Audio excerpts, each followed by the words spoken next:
Saudara-saudari yang terkasih, bacaan Injil hari ini menggambarkan Yesus sebagai gembala yang baik. Gembala yang baik itu mengenal domba-dombanya, kawanan dombanya. Jadi Yesus itu kenal baik, maka diharapkan kita semua yang menjadi gembala, entah itu imam, katekis, ketua wilayah rohani, bapak keluarga, semuanya kita itu menjadi gembala, gembala yang baik. Gembala itu dia memberikan nyawanya, memberikan dirinya, memberikan ketulusan hatinya dan ketulusan hidupnya bagi orang lain, sehingga orang lain bisa mengalami kedamaian, kebahagiaan. Seorang gembala itu hendaknya mempunyai hati seluas dunia, hati yang tulus, tetapi hati yang keluar, hati yang membesarkan, hati yang merangkul umat dan meneguhkan orang yang lagi patah hati. Misalnya seorang gembala, dia lihat umatnya yang lagi galau, ia hadir di tengah-tengah mereka. Ia pastikan bahwa ia selalu berada di tengah-tengah kawanan dombanya. Ia terlibat aktif dan ia selalu menyapa mereka, melayani mereka, mendengarkan mereka, dan membesarkan hati mereka. Itulah gembala yang baik. Gambaran Yesus sebagai gembala baik tentu sering kita renungkan. Gambaran ini mengungkapkan bagaimana cintanya kepada kita, cintanya yang luas, seluas laut Banda. Nanti kalau ke Maluku, itu di Maluku Tengah setelah kota Ambon, di tengah-tengahnya itu ada Pulau Banda. Pulau Banda itu dulu terkenal itu dengan kota pala. Jadi pala. Di situ orang Portugis.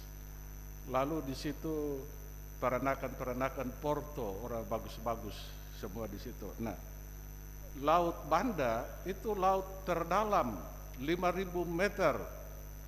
Nah, jadi hati kita itu seluas dunia ini, bukan hanya tertutup hanya di dalam keluarga.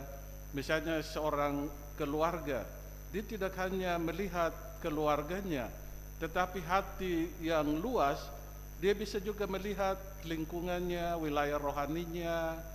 Kira-kira apa yang bisa saya buat untuk orang lain, untuk membahagiakan orang lain.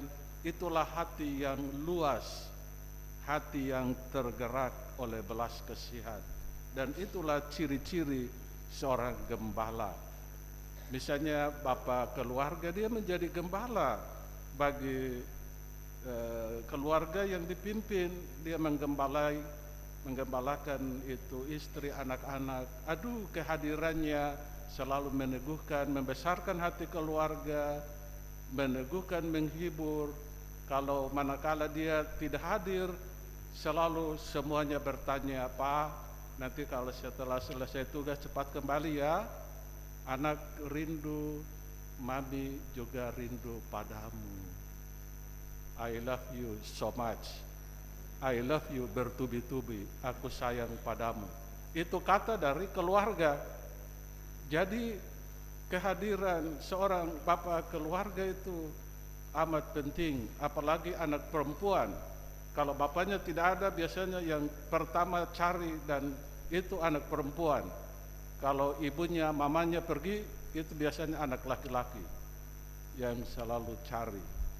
Ya, itulah bisa menjadi gembala, katekis, gembala mengajar anak-anak, kakak-kakak ini, OMK ini.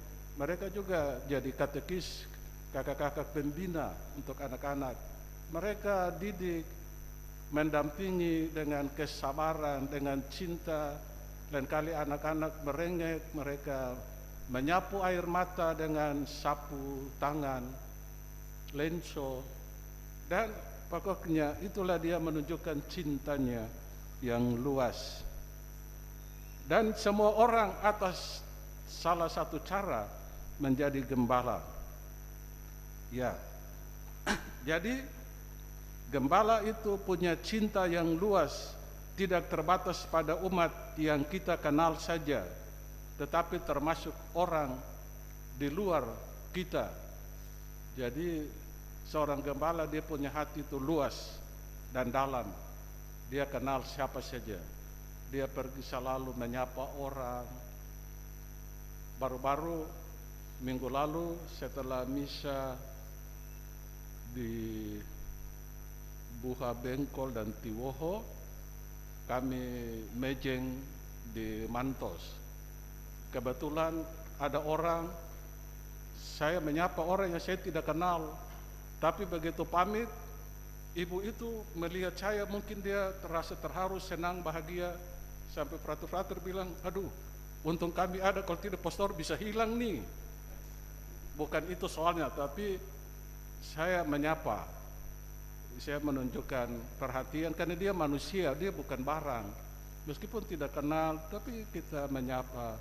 Itulah adat hidup manusia, bahwa itu sesama, jadi dia manusia yang perlu diperhatikan dan diperlakukan. Menyapa, itulah, jadi kita hendaknya menjadi gembala yang baik bagi orang yang tidak kita kenal. Tidak kita kenal. Saya juga punya banyak orang yang di luar Katolik yang saya kenal, saudara-saudara Muslim, sampai di Jawa Barat sana, sampai undangan perkawinan saya sendiri satu-satunya Katolik, yang lain semua Islam, diundang untuk mengikuti acara.